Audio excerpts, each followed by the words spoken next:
Security and foreign policy issues aimed at taking the administration and Hillary Clinton's campaign are launching a new advocacy. Today, former staffers from the Obama administration and Hillary Clinton's campaign are launching a new advocacy group for Democrats, focusing on national security and foreign policy issues aimed at taking on the Trump administration in the midterms and beyond. The project is called National Security Action.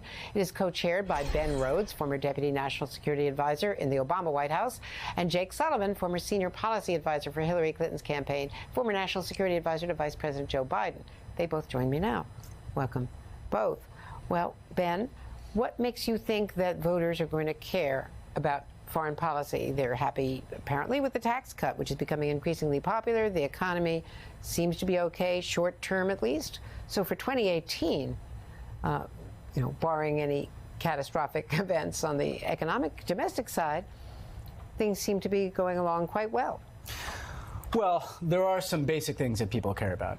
They don't want the President of the United States to be reckless and risk getting us into catastrophic wars like we've seen potentially with North Korea. They don't like an escalation of military conflict that they're not even necessarily being told about, which is what we see across the Middle East. They certainly don't like the corruption. And one of the things that we want to lift up is that Trump went around the country saying he'd stand up to other countries.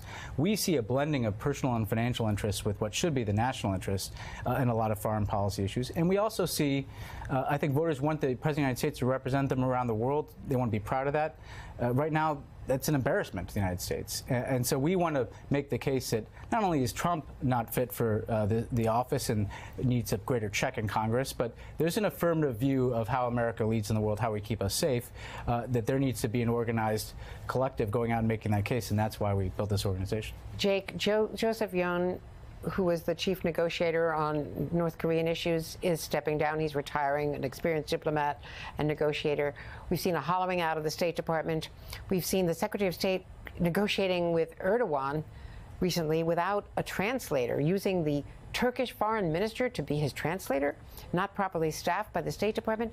People don't seem to care. How do you make people care? Republicans as well as Democrats care about what's happening in foreign policy. Well, I think Trump's own Secretary of Defense, Jim Mattis, put it well. If you start cutting diplomats, if you start driving them in droves out of the State Department, then Jim Mattis is going to have to spend more money on bullets and guns. It's more likely that we're going to end up at war, more likely that we'll end up at war on the Korean Peninsula, more likely that we're going to have to escalate military involvement in the Middle East, more likely that we could stumble into a conflict with Iran. And all of those are things that we believe voters will care about as we go forward. They don't want to see the commander-in-chief recklessly putting us at risk of war and not investing in the kind of diplomacy that leads to America being respected and secure around the world.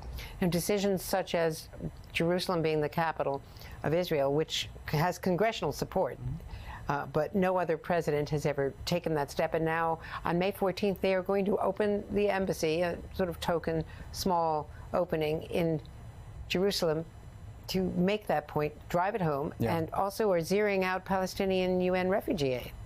And look, Democrats have been strong supporters of Israel and Israel's security. What we see in this announcement is it's attached to no strategy. And frankly, I worry that it's going to make Israel less safe. If you're stirring the pot in the Middle East, if you're doing something dramatic on a final status issue like Jerusalem, without a clear strategy, without something that you can articulate, we're isolated in the world. They threatened other countries not to vote with us at the UN. They all did anyway. So they're not getting any return on these policies that they're pursuing. And I do think, Andrew, you asked about voters. They often seize on issues that they think are going to be a political advantage to them. Frankly, that's something that needs to be countered. We see this in the immigration debate. MS-13 is being treated as a national security issue, when in fact what they're doing in undermining the FBI with the attacks on our law enforcement community, the immigration approach that fails to separate out criminals like MS-13 from dreamers, that is all making us less safe. So whether it's Jerusalem or immigration or these other issues where they're going to try to drive wedges, we need to marshal the arguments against what Trump is doing that is making us less safe and less respected.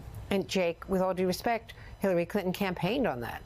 One of her fundamental issues from the San Diego speech on was that this man, Donald Trump, is not prepared to be commander-in-chief, trying to frighten people about his ability to have the nuclear button. Now he's bragging that his button is bigger than Kim Jong-un's. Right. Well, I think we have to learn the lessons from 2016, but we also have to recognize that voters, when they went into the voting booth, were concerned as one of their considerations about Donald Trump acting recklessly. And now we've got more than a year's worth of evidence to suggest that those fears are justified, that Donald Trump is out there on Twitter goading a dictator in another country potentially into a war as we go forward. So I don't think that this is something that voters sleep easily at night with Donald Trump as commander-in-chief. And the other thing that I would add is that we now have global surveys that suggest China's leadership is more respected than America's leadership.